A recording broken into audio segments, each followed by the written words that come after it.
You like me now. You want beef, then have a call. Looks like bling blow, ayy. Yeah, you can't hold me down. Yeah, how you like me now? You want beef, then have a call. Looks like bling blow, ayy. Gonna, yeah. Gonna, yeah.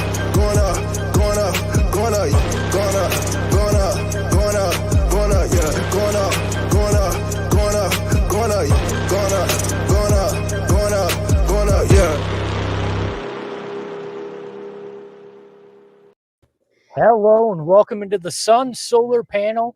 Happy to have you with us, whether you're watching on the Fox Sports Arizona Facebook page, the Sun Solar Panel YouTube page or Twitter, or you're listening on the podcast. We're happy to have you. This is the show that has had 2 episodes with Fox Sports Arizona. Intro. So we're keeping them busy in the graphic department at Fox Sports Arizona. It is a big day. We just talked to you 2 days ago, and everything has changed since then, as we have obviously big news on the trade front. But before we get to it, got to welcome in the guys. It is Saul Bookman. Saul, how are you, my friend? Dude, I'm fantastic today, just like everybody else. Well, I would say a major portion of everybody else. There are some people that are not happy today. That's fine. They'll get over it. This is a good day. And despite what the name under his video says right now, he is not Espo. He is Dave King. Let's switch that around. My bad, guys. You're just trying to, yeah. Because you're going to do a little bit of mea culpa here, Espo. So you're trying to throw some shade back onto me before you do that. Dave's just trying to look cooler than he is. He is Dave King, the one, the only, the elder statesman of the show. Dave, how are you? Oh, pretty good. How are you guys? You don't have to hide your voice. It's already. We can see the hair, just like me. So let's get into this. I mean, it's silver. It's not gray, man. Well, hey, I think a pretty good way to start this show would be if the Fox Sports Arizona digital host kind of set the tone for what just happened today. Is that cool, guys? Yes. I think it is good. Lead us in, man. Let's do it. Krista McDougald, here we go. Crazy is going on in the valley. All right, so if you were excited about this, what do you think of this? I mean, he's probably not coming on a horse, but Chris Paul is coming. There's some chatter that you might get traded to the Phoenix Suns. Man, I'm going to year 16. I done heard about every rumor that you could possibly hear. So today we put the rumors to rest and welcome CP3 to the Valley. They go on a multi-player deal from Oklahoma City in a package that I'm told is going to include Ricky Rubio, Kelly Oubre. How does the West look now? And now the Suns and Robert Sarver in the Western Conference, they become a real factor in this Western. There we go. A real factor awesome. by Woj. That is a awesome. real factor in the West. I mean, hey, we should probably bring the guy that was talking about it this weekend, huh? Hey, let's bring in Flex from Jersey, our friend who broke the story. And Flex, I got this for you, a bottle of bubbly. If I were not sitting in what amounts to a walk-in closet of a studio, I'd pop this thing open, but I'm pretty sure I'd impale myself if I did it in here. But congratulations, as you were the first Dude, to I want have to see this. it now. And it's actually your long nightmare is over because Twitter was not very kind to you, but you were correct. CP3 is a Phoenix Sun. How do you feel coming out the other side of this? Hey, guys, true transparency. I don't drink at all. I just don't drink. And I'll probably guzzle that thing right now. Out in front of me, I'd guzzle it because, man, it's how I feel is I'm exhausted. I'm exhausted, but it's a little, it's exhaustion and excitement at the same time, man. Forget all the other stuff behind the scenes, man. We got Chris Paul, and we just put him with a 24-year-old megastar in Devin Booker, an up-and-coming guy in Deandre Ayton, and quite frankly, man, I mean, no disrespect, man. I know some of these guys. Listen, we gave up Ricky Rubio and Kelly Oubre, and I mean, the rest of it is what it is, man. So I mean, we absolutely hijacked Sam Presti today. At least that's what I believe. I believe we hijacked Sam Presti today. I can go into, like, over the weekend, I can absolutely unequivocally confirm that they wanted the 10th pick. They wanted Cam Johnson. There was a whole bunch of going back and forth between the two teams. And I said it on a tweet vaguely without trying to overstep my boundaries. But I said, listen, there's a time, there's a hard timeline. And this is a professional game of chicken between Sam Presti and James Jones. And they got down to the deadline, and James Jones won. Emphatically, James Jones won, guys. And then again, understanding that there's other moving parts and there's other things that I think are planned for the future. I think we're going to come out of this and look at James Jones like he had a home run, man. Well, look, he championship experience. James Jones knows what it's like to have ice in your veins, and he also had the wild card in this situation. He had Chris Paul backing him up. Chris Paul wanted to be in Phoenix, so I think it's a lot easier to play a game of chicken when you know that the main guy in the deal is also pushing Sam Presti forward as well. Mm-hmm. Yeah. You know, I did look on ESPN though, and they didn't actually have the Suns total. I mean, everyone was a winner in this trade, but I think is it Pelton that does the trade grades. He says the Suns only get a B- because they did have to give up a first round pick at all, even though it's conditional and it's 2 years down the road. And they gave away some good players. And so Sam Presti wins again. He gets an A. But I just think the Suns absolutely nailed this trade. Absolutely nailed it. They got their guy at the present. They have around their core of the future, Deandre Ayton, Cam Johnson, who did not go anywhere, even though he was the Thunder tried to include him in there, as we understand. Mikal Bridges, who they would have asked for if they thought that James Jones wouldn't keep laughing until they hung up. And they got Devin Booker, who's only 24 years old. So this is one hell of a core. I'm looking forward to seeing who else Chris Paul brings to the table with him, because he's not going to want to just come to the Suns by himself. He's going to want to bring a guy that he really respects and wants in the lineup with him. What do you think, Flex? Well, I can tell you emphatically that he loves the team as it is right now. He's in love with Book and Ayton, and he loves Mikal. And here's the thing, guys. There was about 4 different parameters of this trade. Honestly, there were a bunch of different variations of this trade. And I said this earlier on my podcast, the Coast to Coast. This was the most unlikely one when they sat down and analyzed it. This is the one Phoenix wanted the most, but they felt it was the most unlikely because they didn't think that OKC would go for it. And at the end of the day, they did, and they won the game of chicken. So not including 10 and Cam Johnson, along with the core they got, it changes the variables a little bit. I mean, they were working under the premise that if they lost Cam or lost the 10th pick, then they'd be a little bit behind the 8 ball as far as depth and stuff. So that's when you start talking about these other names that were circulating, Gallo and some of these other things, right? But now that you don't have to give up Cam Johnson in the 10th pick, watch out for Wednesday night, man. That's all I can say. Watch out for Wednesday night because, history has a way of repeating itself. And from a close contact, I'm going to stop saying sources. One of my good friends said, stop saying sources. Sauces.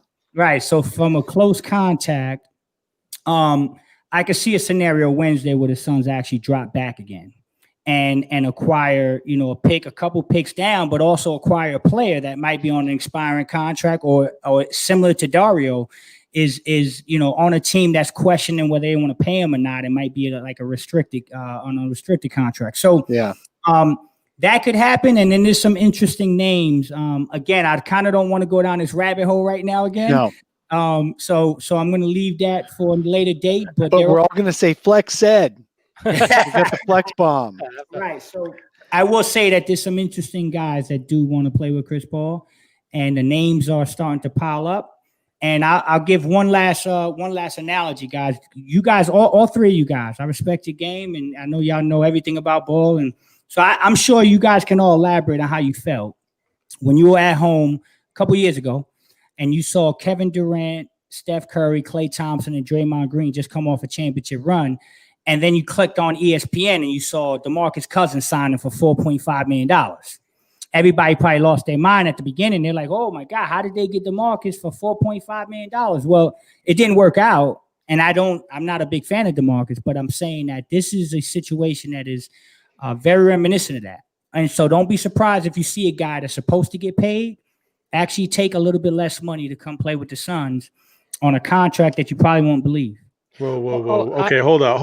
All right, I got to go back to that, okay? There's two things, okay? First, we ain't just going to let him drop that and then just walk off. Like, that ain't going to happen, okay? First of all, like, that's a completely different situation with the Warriors, okay? They're coming off of back-to-back championships. They had a chance. You know, DeMarcus went there because he knew the kind of program that really was. The Suns don't have that history in the last 10 years. They got to establish that. So Chris Paul coming here starts to establish that, right? So I don't think it's quite, you know, I don't think we'll kind of fall into that happy-go-lucky bucket, if you will. You know, DeMarcus had a lot to prove still, and so they presented him an opportunity. There wasn't many better opportunities out there, and so he took, you know, what looked like it could have been a sure thing ring before KD got hurt and Klay tore his ACL and all that stuff in the finals, right? And then going back, I would just like to say, through the comments today, everybody, I mean, there was a significant portion of people that were very upset about the fact that they lost a first-round pick.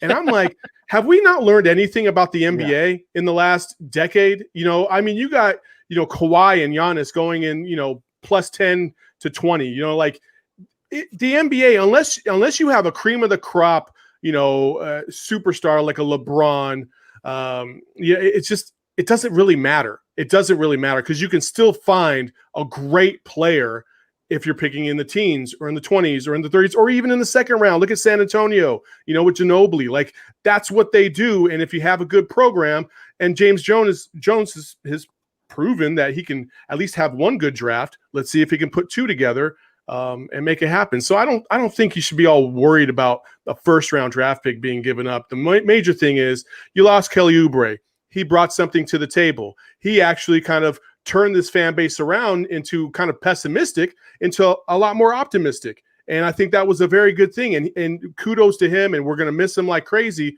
but he's gone. And you got a second team All-NBA performer at the point guard position, a significant upgrade in return.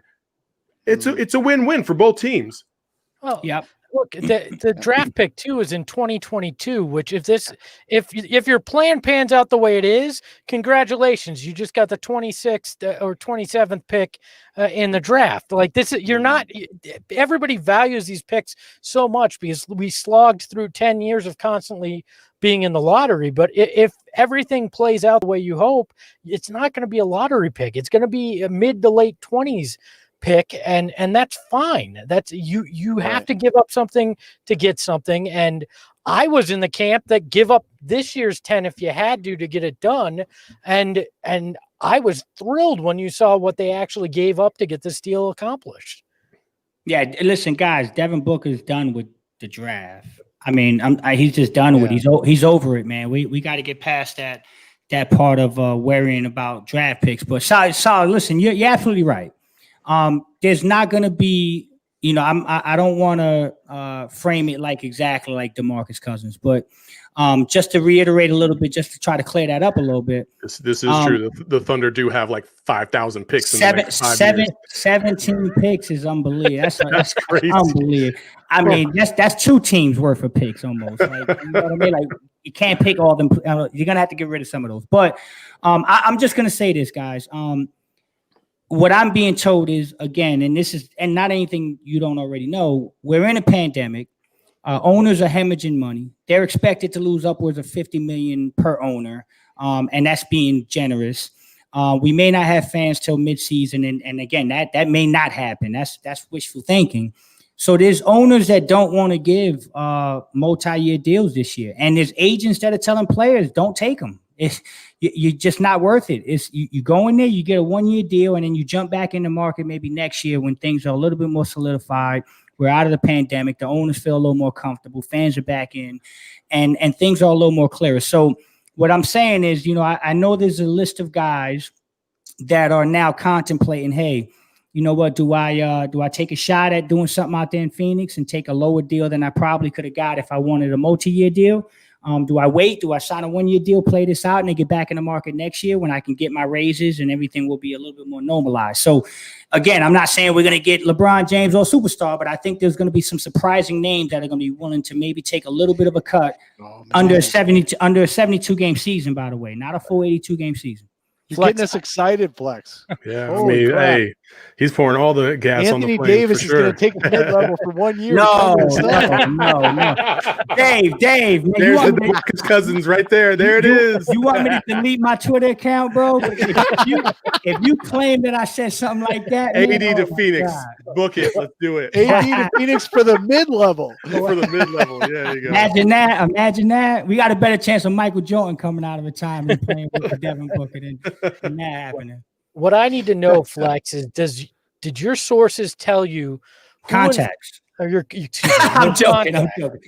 Contacts. Did your contacts tell you who informed the horse from the jersey unveil video that Kelly is no longer a Sun? Do we know who let the horse know? Man, we're just replacing the horse with a banana boat, right? We got Chris Paul in here. Right. Hey, Espo's gonna get that picture. I promise you that. Espo's gonna get the banana boat picture in Tempe Town Lake. That's happening. Hey, listen. The four of us. I feel bad. I feel bad for Ricky. I really do. It's I'd be remiss to not say that, man. Ricky was a pro's pro. And, today the business bit him in the what, man. And that's just the nature of the business. And unfortunately, to get somebody great, you got to give something up. Kelly Oubre, guys, listen, I can't reiterate this more, man. Kelly Oubre had no future here in Phoenix, man. I know people love him and I know they get excited. They sat at the table 2 years, when he had the chance to negotiate that contract, man. There was tension even then. There was reasons why this kid didn't play in the bubble. This, connect the dots, guys. It's not hard to figure out. There was a lot of things going on well before the bubble. And so Kelly wasn't going to re-sign with the Suns, and the Suns weren't interested in giving him the contract that he wanted. And so I don't even, the Kelly Oubre part of the deal is kind of like, listen, it's water under the bridge. Let's forget about the Kelly Oubre part of the deal. Let's talk about CP3, maybe. Let's do that. We got to thrive in optimism and let's go forward. We can't look at the past. For people that want to focus on CP3 being 35 years old, he is. You can't get around that. 35 years old. But the dude was all-star this past year, second-team All-NBA. The last time, it's been a long time since the Suns had a second-team All-NBA player on their roster. So he is not dead yet. Chris Paul is here to play. LeBron's up there in age. LeBron's up there in age. Right, exactly. Right. So Chris Paul is fine, and he's going to be playing the Ricky Rubio role. Now, obviously, Chris Paul plays his own role because the dude is a 10-time All-Star, future Hall of Famer, and all that jazz. But this offense is just as good or better for Chris Paul than it ever was for Ricky Rubio, because Chris Paul can actually make those outside shots. He can create the outside shots. You're not going to see. I loved Ricky Rubio. He was great for Devin Booker. Chris Paul, though, will be even better.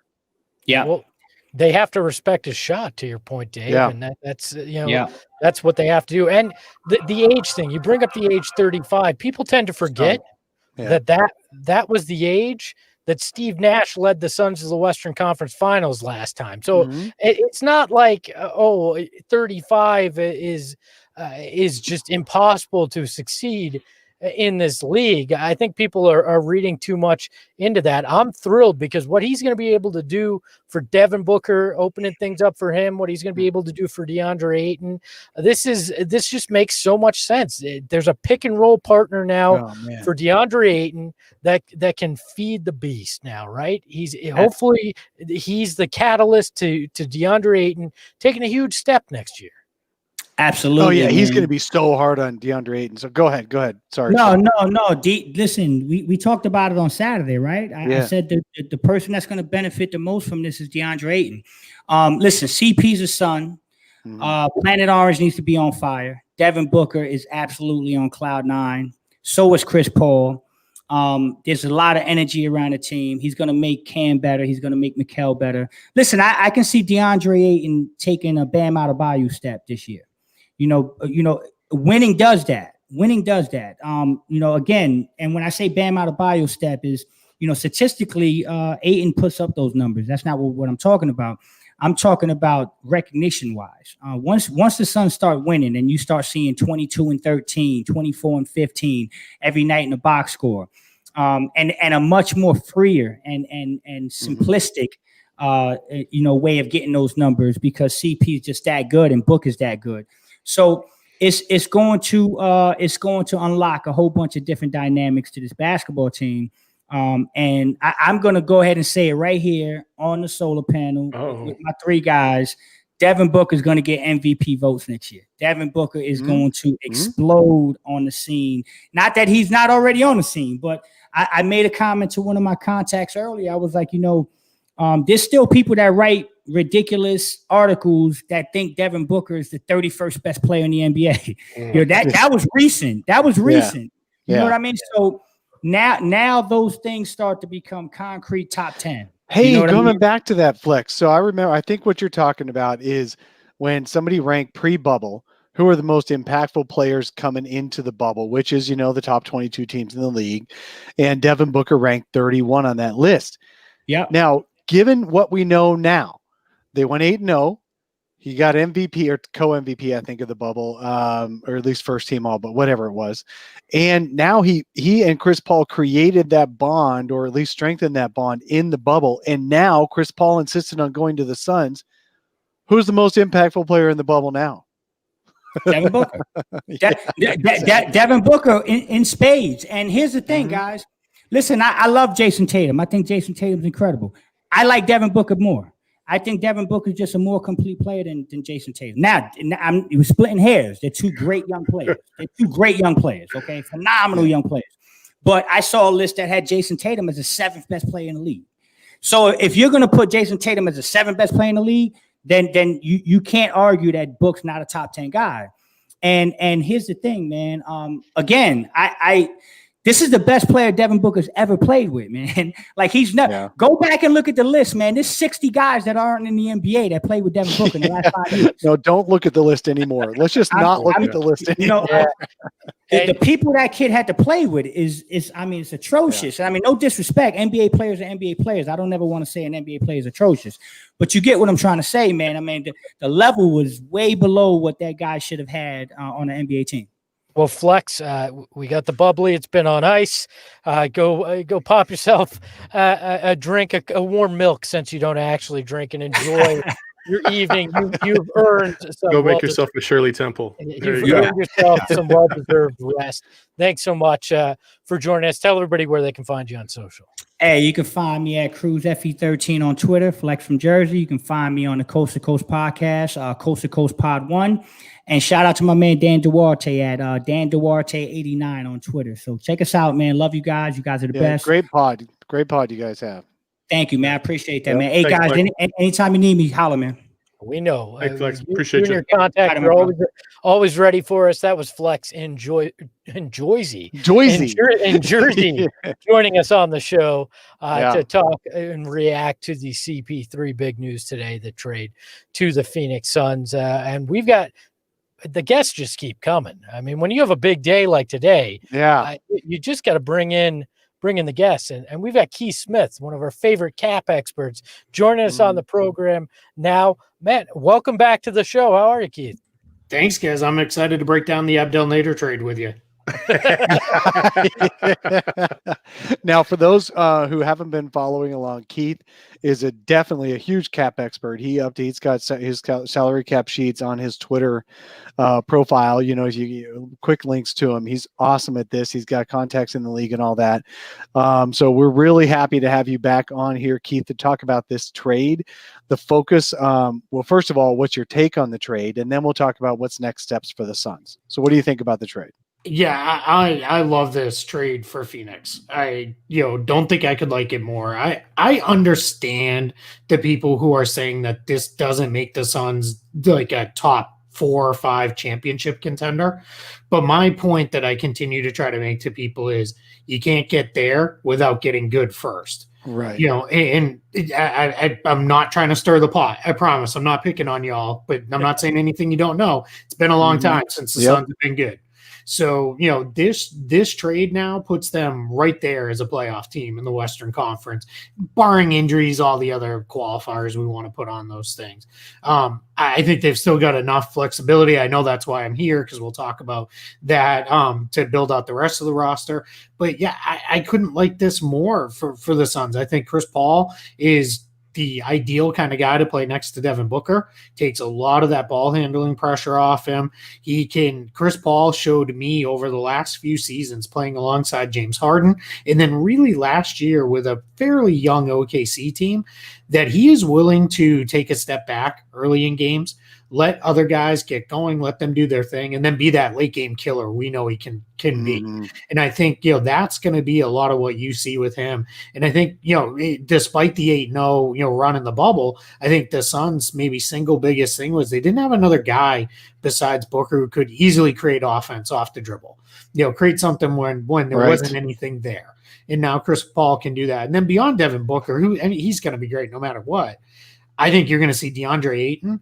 There may be days when Deandre Ayton's ready to kill Chris Paul and he's had enough of him.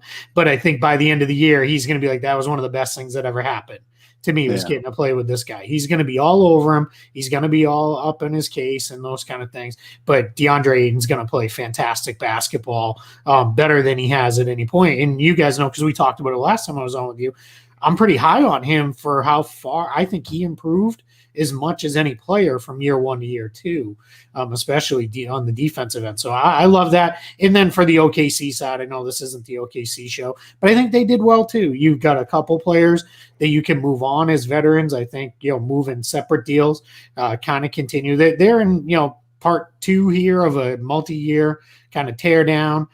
Sam Presti's, I don't think his goal will be complete until every other pick is a Thunder pick in an upcoming draft. I think that's where he's trying to go. So yeah, I think it's going to be, really kind of, good for them though. They got a, future first. They get some guys they can flip in other trades for, an aging and expensive player that didn't fit what they were trying to do anymore. So both sides, it's not often you get these, but both sides, I think this is a win-win deal for both teams. Last time when you were on the show, Keith, we talked about roughly 18 million in cap was where we had talked and projected. Where does that sit now with everything that's happened with this deal, with the cap finally being solidified? What are you looking at when you crunch the numbers? Yeah, so the Suns can go 2 ways with this. There is reporting coming out from, I believe it's ESPN. The first place I saw it was with Kevin Pelton, that this trade will be completed today. I'm starting to wonder, because it's now 7:30 here on the East Coast where I am. And it hasn't been, And it hasn't been yet, right? So I'm starting to wonder if maybe the Suns are saying, hey, can we hold on? But right, OKC has to agree to that too. OKC may have something else lined up with one of the guys they're acquiring or something like that. We don't know, right? It's gonna, both sides have to agree on the timing of this. But let's talk first. If they hold off, if they wait and make this trade after the league year flips over on this Sunday, all the way till then what they can do, the Suns can create that about 18 million in cap space, and they can go out and use that. Then they can trade all the players they're trading, because the salary matching works just fine, to the Thunder and make the deal that way, and then bring in the guy, bring in Chris Paul, bring in Abdel Nader, and go that way. So they could go that way. That's the way I think they should go. I think the 18 million or so in cap space makes a lot more sense, because the other option, which sounds like the way they may be leaning, is make the trade now. You stay as an over the cap team. Then you keep all your cap holds. You keep your bird rights on guys like Aaron Baines, Dario Saric, maybe Frank Kaminsky, if they don't exercise his team option, or you could even pick that up and just bring him back then at that point, because you're not using cap space. And then what you have at that point is you could re-sign those guys. You have your taxpayer or your non-taxpayer mid-level exception, about 9.3 million or so that you can use to go sign somebody or multiple players, because you can split that up. And you have the biannual exception as well that you could use with that. So really the choice is 18 million in cap space which doesn't rule out bringing back Baines or Sarge or Kaminsky or those guys, because you can always use some cap space to bring one of those guys back in the room exception of about $4.7 million, or you stay over the cap, keep their rights. You can pay them basically whatever you want. And then you have the mid-level exception of 9.3 million and the biannual exception of, about 3.5 million. Okay. So we got two ways they could go. Just to summarize, I'll try to be short. I'm usually not, but I'll try to be. Summarize. Everybody bow your head and pray. Here we go. You can get extra space if you don't finalize this trade until next week, or you get the mid-level that all the other teams have pretty much. And that's all you've got to spend if you execute the trade now. I think there's probably a little less than the 18 million now because of the people involved in the trade, right? If you go in as a cap team, it takes a little bit out because you've got to make up the difference on the Chris Paul salary. Is that right? No, I think I did the math out. Unless my math was off, it looked like they could match salary just fine. Oh, perfect. Okay. They're sending out a considerable amount of salary in Oubre and Rubio combined are over 30 million.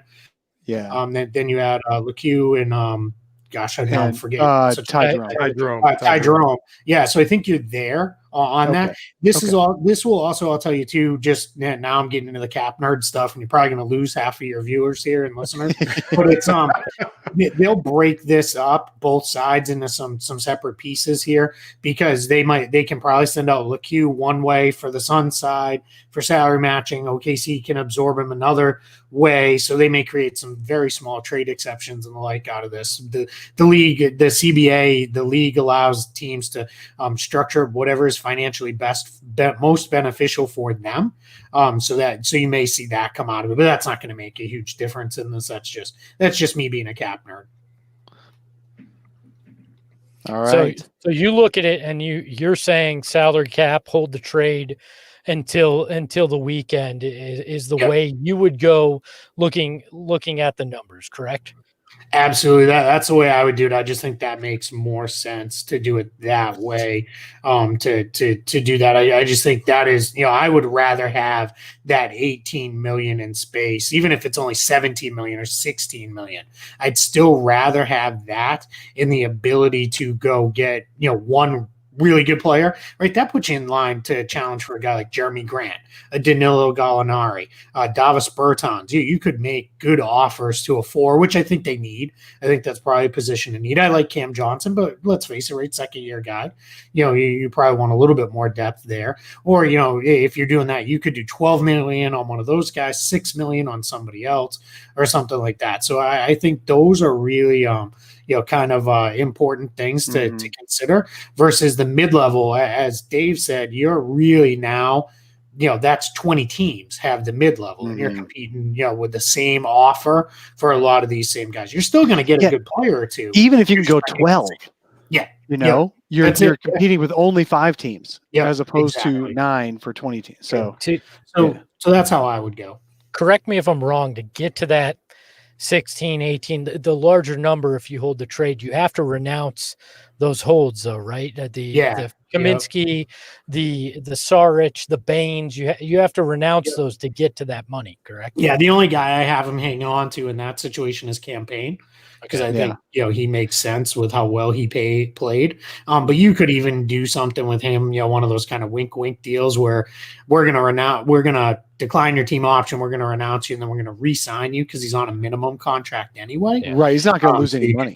Yeah, he wouldn't lose anything. He'd be right back where he was, just fine in that position. You could even say too, we'll give you 2 years guaranteed at the minimum versus just this 1 year upcoming. Or if we have a little bit of cap space left, we'll throw it your way or something like that. Which is, I think he was one of the more impressive kind of stories that came out of the bubble with how well he played. So yeah, but that's it. Yeah, then at that point, you could use cap space for Baines or Saric or those guys, but they're not coming back on sweetheart deals, right? Those guys. Well, you could use up your open space, and then you're still going to get, if you do this with the open space, you're still going to get a $4 million room exception, 4.7, and then 4.7. So you can bring one of those guys back Good. on that exception. Yeah, I think that's more likely probably like a Dario Saric than it is Aaron Baines. I think Baines, I just know there's enough teams that like him for the full mid-level or at least almost all of it that I think that becomes a little bit of a challenge. But yeah, you could get that. Yeah, either way, they're set up pretty well. You've got pretty good flexibility. You're going to fill this roster out. Because the other thing now, too, is now that you have CP, you're in play for guys that you may not have been yesterday.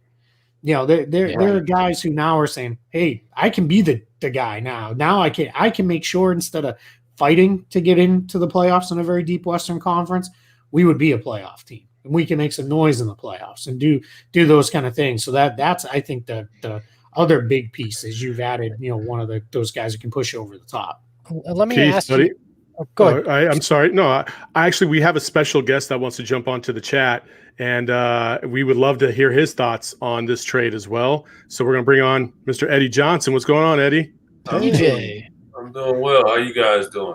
How you doing, man? It's been a long day for me, man. I'll bet. Eddie is going. Only when I do this, okay? I've been on my radio show for 6 hours a day, but I'm gonna give you all a few minutes without a doubt. Eddie, I appreciate you very much, buddy. Yeah, thanks so much, man. Your overall thoughts on this big trade today? Well, obviously, it's a tremendous opportunity for the Suns to finally, I think, make the next step. So it's twofold, right? They make the next step, give themselves a chance to make the playoffs after 10 years of not being in. And then two, solidify really the comfortability of Devin Booker, right, within the organization. Obviously, the Suns are thinking about the comfortability of Devin Booker and giving him an opportunity to actually have a chance to get to the playoffs and do some damage. And with the addition of Chris Paul, that's exactly what's going to happen. This team, in my estimation now, is about a 5th seed. If they play up to capabilities, maybe they could move to a 4. I think they're going to be that good. Eddie, you were an all-time great scorer, shoot the rock, could score in a variety of ways.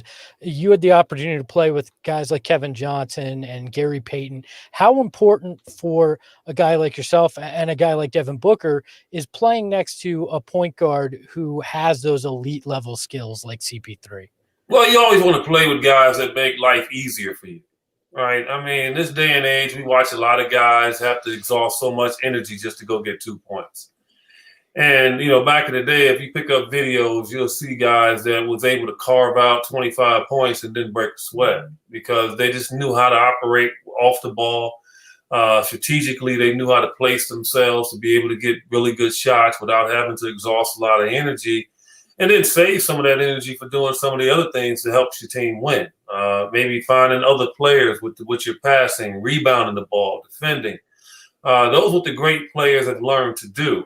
Saw LeBron do it during this run in the playoffs. I mean, he just knows how to get himself in position to just have a huge effect and while still being on the court. And I think Devin's going to learn that playing with Chris Paul, who's going to really place him in great situations to score. Now, let's give credit where it's due.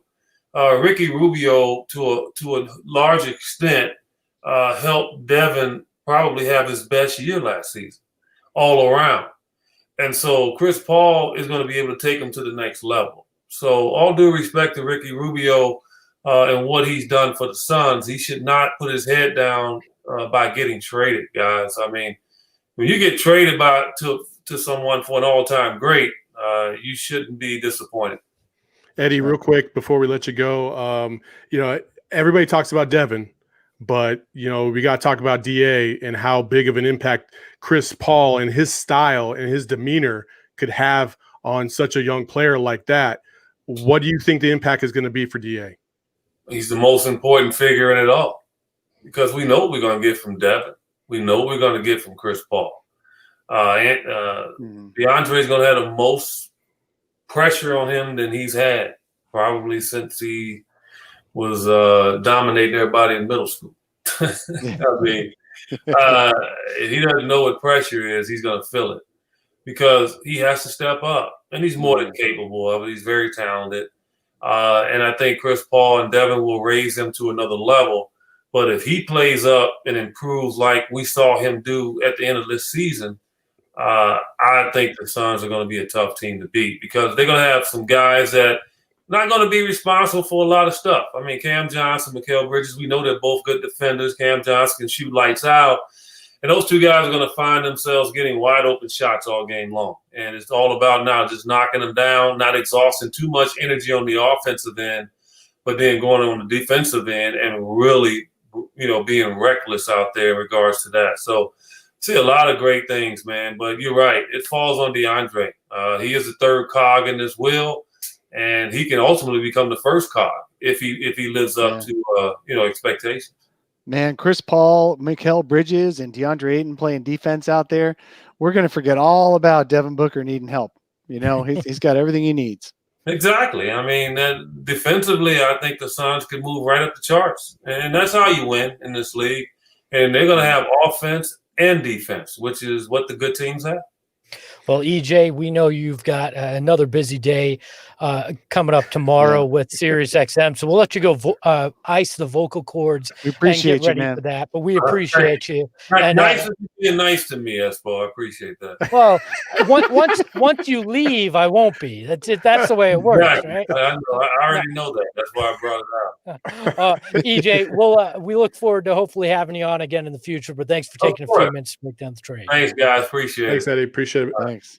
Okay. All right. Eddie Johnson, one of the greatest scorers in NBA history that doesn't get the attention he deserves. Also, color analyst for the Suns on Fox Sports Arizona. See, I can be nice. There you EJ go. After the fact. And sorry, Keith, when you get a text and he's like, "Hey, I want to jump in the chat," I'm like, "Hey, let's do it, baby. Let's do it." And he was Man, awesome. if you're apologizing to me for bumping me for an NBA all-star, I got to call my mom and tell her big things. Man, that's you don't get to apologize to me for nothing. So Keith, we can grind gears and get back into cap nerdiness now. Yeah, there we go. So we're hearing in Phoenix there's some reports that the Suns would like to hold on to Sarge, not renounce his rights. If that happens, and I know I'm asking to do some calculations on the fly, and better you than me because I'm not a math guy. Where would that kind of put the Suns cap wise if they kept Sarge and then and played with the rest of the cap space and made the deal this weekend officially? Yeah, I don't know that you can really do that. I think that has to be that deal where you just stay over the cap fully because they've got 18 million, right? Without all those guys we were talking about, Sarge has a 10.4 million, almost 10.5 million cap hold. So that takes you right out of the running for cap space if you keep him. I know people will be like, well, doesn't that leave 8? But at that point I can go super deep into this, but you add back the exceptions, that takes you back over and those kind of things. So, and you would rather have his cap hold and a $9 million exception than $8 million in cap space. But they could have not necessarily a wink, but they could have a gentleman's agreement with Sarge that they'll bring him back after free agency, right? Absolutely. Yep. Yeah. It doesn't even have to be a wink because he's their own free agent. They can, with him, they can really do, kind of whatever you want to do negotiating. You could say, hey, we're going to structure things this way. We'll bring you back with whatever we got left of cap space, or we're going to give you part of an exception. And then what you might see, I posited this is kind of what might be going on with the Bucks and your old friend, Robin Lopez. Sometimes these teams, what they'll do with their own guys is, we're going to let you. It looks like we're letting you go, but then we're going to re-sign you for 1 year for a lot less money. Then the next year, we're going to re-sign you again because we've got your bird rights. We can pay you whatever we want. So you take a little haircut this year, which is not the end of the world in the escrow year and all that other stuff. Take a little haircut now. We'll take care of you. And that just, becomes a trust thing, right? How does Dario Saric and his team believe with James Jones in the front office that if we agree to this, we're all going to, take care of each other together. So, that's all that comes down to. But yeah, that's certainly possible. I was real impressed with Dario when we got in the bubble. Sorry, Espo, just a sec here. He was totally for staying with the Suns throughout the entire bubble all the way through from day one. He was so excited about being with the team and contributing what he could. I think he's real excited about the backup center as a main role for him, because then in the second unit, he gets to run the show a little bit and have a little bit, instead of being the fourth best guy or the fifth best guy on the floor, he's the first or second in the second unit. I think he really likes what he sees, and he was talking totally positive in the bubble. So if he's got a good a relationship with the front office, maybe that's the way they go. Yeah, and Keith, I think you made a great point in terms of potentially guys in this year in particular willing to take a little bit of that haircut, because this is the most bizarre free agent year to see. And next year, if things go the way they're hoping, it opens back up a little bit, because they're not going to lose as much as they did in the previous season. And the whole escrow situation complicates things a little bit more. So I think we might see a lot of guys willing to take that kind of a haircut in this year to hopefully benefit in the upcoming years. Speaking of haircut, we did have a question in the chat that just popped up. If we retain Sarge, Carter, Payne, and Baines, where are we at financially? First of all, I don't think Baines is coming back, but we could speculate on that all we want. But if that were the scenario, first of all, can they afford all four of those guys? Second of all, where would they be at cap-wise in your estimation? Yeah, they'll be over the cap. The question at that point is, if you're trying to start keeping those guys and you're keeping Payne and you're re-signing Sarge, and if you're going to resign Baines, you're going to work out a new deal with Javon Carter, you're running up against a luxury tax. And that I'm again, I don't want to rain on your parade here on your big day, but we all know that's not a real thing for the Phoenix Suns is paying that luxury tax. So if they want to spend big in a season where, like, as Espo just laid out, there's no revenue. I mean, hey, stranger things can happen. But let's say they want to go big. It's absolutely possible to keep all those guys with their cap holds and all that, and still do the mid-level exception before bringing back Baines and getting up close to or over the luxury tax, right? Yeah, it would be pretty close. I'd have to run the numbers, but it'd be pretty close. The only thing you got to watch there is if you use all of the mid-level exception, you become hard capped. But I think they'd still be far enough below the hard cap, because I don't think Sarge and Baines are commanding all that massive of a 1 year, first year salary, I should say. Not 1 year. That then you run into maybe that, but I don't think so. I don't think the Suns are close enough for that. I think it would just be more, can you stay under the luxury tax? So that starts to become a question. What about, here's a guy that I don't think a lot of people talk enough about, and I don't know. I've always been a fan of his game in OKC and then Toronto. What about Serge Ibaka? Is that too far out of the realm of possibility? I mean, he fits that kind of power forward who could stretch the floor, play defense, rebound, like the whole nine. Like, I know everybody likes to talk about Gallinari and all these other guys, but I don't know. Ibaka to me just screams like this is a perfect system for him. Yeah, I think Serge he's your, almost kind of your ideal fit, because he can be really both your starting four and your backup five if you needed him to be, right? And then he slides over for 10 minutes a game and plays there. Or if you kept Sarge and added him, I think your challenge is if you are a cap space team, that mid-level exception, Serge Ibaka is going to have, the Suns would have, 10, 15 teams in competition with them for him for the mid-level money. And now, if you had the cap space, to what Dave said earlier, if you could go to 12 or 13 or 14 for him, that might be the difference there, with a guy like Serge Ibaka. But yeah, fit-wise, perfect guy. But that's the guys you're kind of looking at, right? Those types of guys. I think are those veteran players, maybe a 1 year, 2 year deal, for the full mid-level, that play the four. I think those are the guys you're looking at being the best fit for the Suns, and are also reasonably, in range with what the Suns have to offer money-wise. Yeah, absolutely. To that last comment, I just want to say, yes, absolutely. If we got an invite to Serge Ibaka's cooking show, we would be there in a second. We're on it. You just got to eat whatever he makes, right? Isn't that the rule? Yeah. He's always cooking some kind of shady stuff, but hey, I'll try it. I'll try anything once. Let's do it. I'm not a man that turns down a free meal. I'm just going to say it. So, hey, none of us do, man. We're all in. Keith will fly right out. Keith. Yeah. Hey, one thing. It scrolled by the chat so fast. Man, that chat's going hot and heavy today. I love it. Yeah, it is. Scroll by the chat so fast, and somebody had the best question that I've seen in a little while, which is how in the world did Elia Kobo survive that trade and is still on this team? Because the numbers didn't match. I don't know, but Keith, in terms of numbers, in terms of numbers, last time we talked, you brought up Christian Wood maybe looking at like that mid-level exception. Have you heard anything that's going to be more? Yeah, you've heard that's what I was suspecting, and I'm guessing. And tell me if you feel differently, but he's probably starting to price himself out of the Suns' range. Is what I'm guessing. I think so. I think it would be close. They could definitely be in the mix, but thing with Christian Wood too is you have to factor in he's never gotten paid in his career, right? Relative to NBA salaries. So this is his first, maybe only because he is a little bit older, chance at getting a big contract. So I think I think his first year salary is coming in 15, 16 million a year. And that starts to get really tough, especially if the Suns, no way if the Suns don't go the cap space route. If they go the cap space route, that starts to be a little tricky there.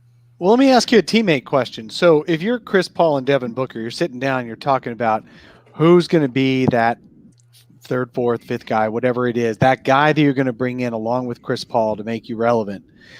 Is it, or keep you relevant? Are they deciding that Christian Wood is the right guy to go for? Or are they more going to go for Serge Ibaka, Danilo Gallinari? Can't even say his name. It's DeAndre Ayton. It's DeAndre Ayton's the third guy. No. I'm sorry. The second dude to come with Chris Paul, because they have the money to spend. They've got 10 plus million if they go under the cap, 9.3 if they stay over the cap. Who's that guy that Chris Paul is going to bring with him to bring the heat and make this team really play up to its capabilities? Is it going to be another young dude like a Christian Wood, or is it going to be an older guy, a veteran guy who's been in the fire like a Danilo Gallinari or a Serge Ibaka? Yeah, my guess would be it's the veteran.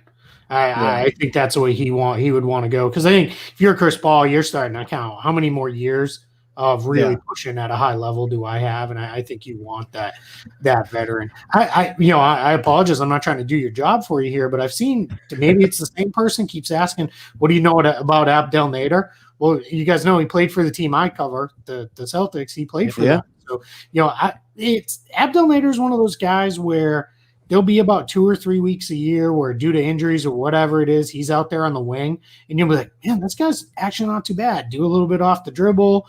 And then after 2 or 3 weeks, you'll be like, I hope he doesn't play anymore. Get him off the court. Kind of things. He's just, he looks good in short bursts. I like to call him, he's like one of your prototypical, in Major League Baseball, they call him 4A. Player where he's way too good for the G League, but he's not quite good enough for the NBA. And a lot of that comes with he's just not really fast enough. He doesn't do anything good enough, but he can shoot a little bit, So I don't know that this Suns team is really in all that dire need of shooters. I think they've got several, but he'll be somebody who'll be all right for you depth wise. Handful of times a year when guys. Suns fans will remember him in that blowout of the Thunder when Chris Paul didn't play the second half and the Suns were really hot in the bubble. Abdel Nader had a pretty good first half and early second half, and then I don't think he made a shot toward the end. So they probably have more positive memories of him than you do, Keith. He's the summer league legend. Yeah, there's a lot of guys Suns fans have memories like that about, especially over the last few years. But Keith, thank you so much. Anytime you want to do our job, or in particular Dave's job, just hit me up in the DMs and we'll get you. Man, I told you I'm the third wheel on this 2-wheel brothel. Keith, anytime you need somebody to get bumped by an NBA legend, you just let me know. I'm happy to do it. Gotcha, we will let you know. Appreciate Keith, let us know let the people know how they can find you on social. You can find me on Twitter at Keith Smith NBA. You can find my written work at Yahoo Sports, Real GM. And if you're for any reason looking for Celtics specific coverage, Celtics blog is part of SB Nation. Keith Smith, you're awesome, man. Thank you so much for coming on. Talk to follow him on social. Thanks, Keith. And you know what, Saul, I gotta applaud you. with the Eddie Johnson random pop in coming off the bench. That was beautiful. But now it's our turn. We've had the guests. They've had their chance to react. But now it's a few minutes for us to actually celebrate or bemoan, whatever you want to do. Wait. I think something needs to be said before we start any of that. And I think it's this. Well, I'm going to put it this way. I'm just going to be blunt. There is a faction of Suns Twitter that seems to have fallen on its head very hard and thinks that Chris Paul somehow fits into the equation in Phoenix. And I was looking at your sheet, and I can't figure out the math in any way without doing something disastrous to this roster to fit shoehorn in $41 million, I believe, roughly, is what Chris Paul is going to make. Just absolutely terrible, dude. Two that things. was just 2 weeks ago. Terrible. It was 2 weeks ago. It wasn't even like his other episode. It wasn't even like 6 months ago. It was just like the other week. It was 3 weeks ago, and let me say, could that be? Let me say a few things here. First, as I mentioned with Keith, math is not my strong suit. So capology, I do not understand very well, and that clip showcases that. 2, I have since fallen on my head as well, and now I believe fully in this deal when you look at it. And you know what? There's a thing called nuance, and people can change their minds. And when I started to hear that this was a deal that Devin Booker really wanted, that was the big thing that changed for me, was when you realized this means something to the superstar on this roster. And then you start thinking about the little things like what Paul means in perception with the league and other players coming in here. And, you know, I've said, and I've been no stranger about this, that Kelly Oubre was a guy I thought they would and should trade. So when you start putting it together and you realize it wasn't going to be Cam Johnson included, McHale, which some people had talked about early on being included, wasn't going to be included, and the 10th pick likely wasn't going to be included. It starts to feel better. I didn't think they were going to be able to get him. I didn't think CP3 was going to have the Suns as the destination he wanted. But I was 1,000% wrong, and I apologize to everybody I claimed that had fallen on their head, in particular probably a few other hosts on other shows. If it makes you feel any better, yesterday I pretty much bagged the Cardinals when they gave up the last touchdown, and then I had to eat a lot of egg after that one. So. My boss told me he turned off the game with 34 seconds left. and also, can we give a shout out to the trolls that never say anything until you absolutely screw up one time, and then they're like, "Oh, hey, got you." Old takes exposed. Like, what? Where'd you even come from? Hey, look. I love that. Look, I'm impressed anybody actually bookmarked that clip just to throw it in my face. So I applaud everybody and the effort that Saul made to actually pull that clip out. One thing, and I'll tell you another reason. I talked to a lot of people that I know around the league as this started to gain some steam, and started to hear more opinions. That was an initial take when the rumors were coming, but one I got, and excuse me, I'm going to read off the phone here so I get it right, but this was from a former coach that's coached both CP3 and Devin Booker, and I said, hey, what does this mean for Devin Booker's future? And he said, definitely going to take him to another level. It'll be the first Hall of Fame teammate he's had. Perfect fit for both of them because they both can play on or off ball, one of the most competitive tandems in the NBA, not just backcourts, but tandems. It's from somebody I really trust. And that perspective, again, when you start talking to more people, makes a lot of sense. So, you know, I was wrong. Exactly, and most people aren't willing to admit it, but I was damn wrong, and that's okay. I'm all right with that. Hey, that did make a huge difference, though, when they both wanted this to happen. Huge difference. Well, I mean, again, is it a good trade or is it not a good trade? You know, and I think at the time when you look at $40+ million, you're like, no, it's not a good trade. Don't do it. It doesn't make any sense. But then you play out the season and you see kind of the ceiling that Ricky Rubio has, right?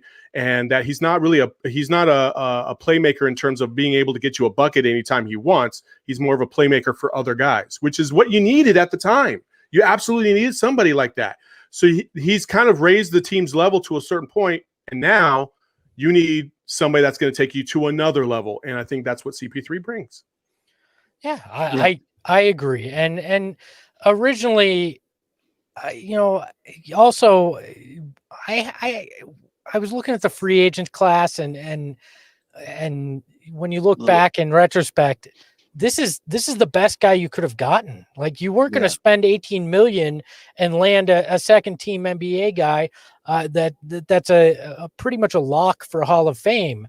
So yeah, I just was wrong. I can't say it any other way. And I learned more information and I changed my tune, and that's the way it happens. But I couldn't be more thrilled to have CP3 in Phoenix because there's energy now. Like I said, and I do not, let me make this clear. I am not comparing Chris Paul to Charles Barkley when I say this, but this situation, and I tweeted this earlier, reminds me a little bit of the 92-93 season in the fact that the Suns had a promising young core. They knew they needed another piece to make some kind of jump. And they made that move. They were also moving into a new arena and had new uniforms. There's something about it that feels reminiscent. Now, I'm not saying that this year's Suns team is going to the finals or Chris Paul is going to win MVP, but the energy is very much the same. And the optimism now feels the same. And there were people that looked at Jeff Hornacek the same way they look at Kelly Oubre right now, and that they loved Jeff Hornacek, and that they thought it was ridiculous that the Suns would get rid of Jeff Hornacek regardless of the return. Okay? So there's just similarities that the energy feels the same to me, not necessarily what the results will be in the end. Sure. No, I totally agree. I remember that day when it happened, and it was kind of 50-50. People were excited, but also people, I think the pulse here in Arizona, for the most part, is people don't like hotheads here in the Valley. They just don't. Like, if they seem like they're going to cause too much controversy, they'd rather steer away. And Charles Barkley had that reputation coming here. That was the biggest difference. He got here. He was awesome. He was amazing. His on-court play was just tremendous. Took us all the way to the finals. It took the Suns all the way to the finals. Fantastic. Okay. But that was an experienced team as well as young. And they had been through the wars with the Lakers, and they had been through the wars in the playoffs. They lost to the Portland Trailblazers the year before. Like, they had been through the battles. And then you bring in Sir Charles, and you're like, oh man, just completely changes the dynamic. Chris Paul could have that level of impact to get them into the playoffs, and where seeding wise, we don't know. But again, I got to go back to this point. It's not only going to depend on who maybe you bring in to complement Chris Paul and Devin Booker, but gosh, Deandre, if you are listening, please, you are the key. If he doesn't show up, or if he's only going 15-10 or 20-10, they're going to be a 4 or 5, maybe 6 seed, and that's it. But if he balls out, it changes the game completely. Yes. And can we not do numbers though? Please don't do numbers, because very few guys do 20 and 10. I want 40 and 25. Dude, not on average. You're one of those, man. Meaning, don't do that. Come on. You're the guy that's comparing the guy in Dallas who shall not be named stat line to it's more about the intangibles. It's more about the effort and the impact that he has in the game. Defensively, I think DeAndre took a huge step last year, and I hope it carries forward. Offensively, he's still trying to feel his game and find it. He's adding a perimeter to his game. Like, it's going to take a little bit, but man, if he could find it, I'm telling you, all-star. And look, easily. To the Kelly Oubre fans out there that are heartbroken, this is not trading Dan Marley for Hot Rod Williams. All right. This is not that kind of move. And I know that I just dated myself there, but I promise you the reference works. Yeah, someone's got to date you. Look, Kelly Oubre, likely, as we've heard, wasn't coming back. I think this is the best move you could have made this offseason to take a jump, all things considered. And the long-term impact is minimal. If it doesn't work, there's an out. There's a ripcord too, and it doesn't set you back too much. This is the kind of move you had to make to get this young core to take the next step, to get battle tested, and to really really make a leap. People that wanted to stand pat, it's tough because this still was a sub 500 team, right? The 8-0 bubble, I get it, but prior to that, they were sub 500. It looked rough. 8-0 didn't even bring them to 500 or above. You got to remember those things. And Chris Paul coming in now puts you in the conversation to be in that 3 to 6 range in the Western Conference seeding, which is huge, especially with the play-in game now, because 7 through 10 all wind up in a play-in game. So now you're even hedging your bet a little bit that. there. That's right. Yeah. Yeah. No, you definitely want to be above that. I mean, there's some people in the chats going, you're not going to beat LA. You know what? It's nice to finally be in the conversation of being competitive against the top teams in the West.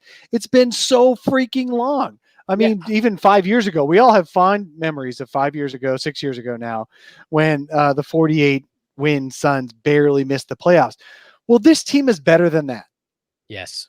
And it is time to be in the playoff competition all year long, to expect the best from these guys, to give Devin Booker the joy that he's been looking for years. He said it's been hard to win here, guys. He said that after game after game after game.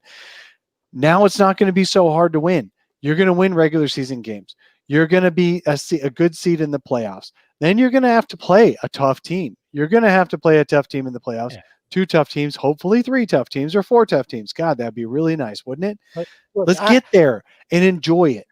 Do you need some red tape, by the way, Dave, so you can start Xing off dudes in that picture right behind you?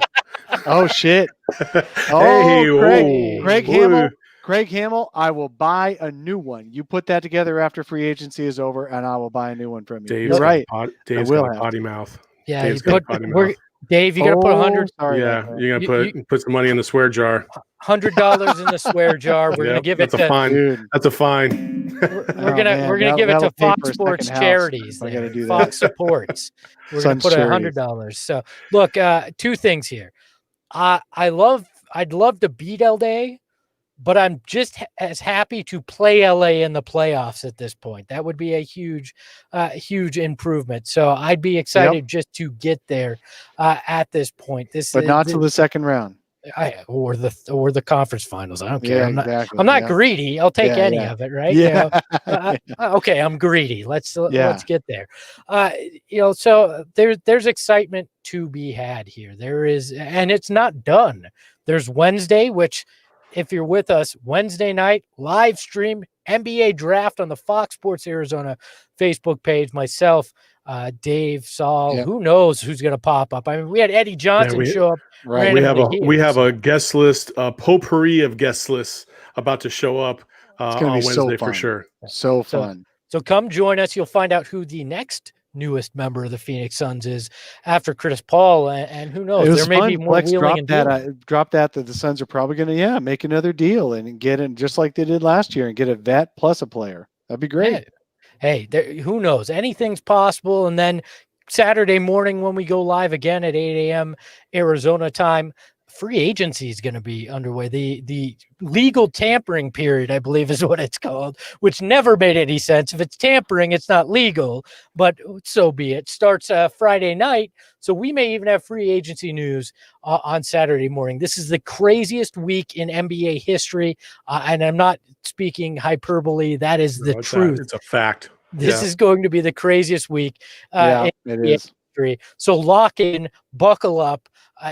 Dave's got a lot of Geritol he's got to drink between now and Saturday to get ready for this. We're going to wash his mouth out with soap as well. Yes. So I'm a child and an old guy all in one statement. We'll put the soap in the Geritol. Okay, there you go. Hey, I just want to give a shout out to all the people that were in the chat today. I mean, the chat was insane today. Awesome. Just so we all know, awesome. It was amazing. Yes, people are excited. We had over 600 people at once, simultaneously on this at one time. Almost 650 maybe at one point, just on the YouTube. This was also playing on the Facebook side as well on Fox Sports Arizona and in Twitter. I've been seeing it in Twitter as well. Yeah, so dude, this has been so awesome. You guys are great. You guys are really great. Dude, and you know what? It's nice to be popular enough to even have the trolls show up. Yes. Just so we know, I feel like we're 2-0 now since the partnership started. Just so we're clear. I mean, that people in the chat were saying, hey man, they really stepped their game up. I just want to say yes. That's it. That's all I want to say. I believe the best is yet to come. I'm going to say that. And gray sweatpants. And I think Saul and I might have Saul and I may have matching shoes for the draft night special as well. All sorts of crazy stuff coming up here. Dude, how are we going to see your shoes? Are you going to show off your sweatpants too? Yeah, sure. Why not? So thank you to everybody on the Fox Sports Arizona side for supporting this, getting the new intro as it were 2 episodes in. We appreciate you. To our guests, Keith Smith, Flex, and of course the always delightful Eddie Johnson. I feel like I can't make fun of him now after he called me out for that. Dude, he's a classic, man. He's a classic. So for them, we are so grateful that they stopped by. You can follow the man next to me, the myth, the legend, Dave King at Dave King NBA. The NBA is there, so you ignore his gray hair. And then you've got Saul Bookman. I think I've memorized your Twitter let's see how this goes. Saul_Bookman. Yay! Not to be confused with Saul Goodman or any of the other people. And now you just confused him. Yes. Saul_Bookman on Twitter. Make sure to follow all the Fox Sports Arizona social channels, as they will keep you up to date on everything going on with the Phoenix Suns and everything in Arizona sports. I'm at Espo on Twitter. The Suns at Espo. Or the show is at Sun Solar Panel on all the social channels. So for the guys, for our guests, thanks for joining us. We'll catch you Wednesday at 5 p.m. Arizona time for our live draft special on the Fox Sports Arizona Facebook page. See you Wednesday. Yeah, you can't hold me down. Yeah, how you like me now? You want beef, then have a call.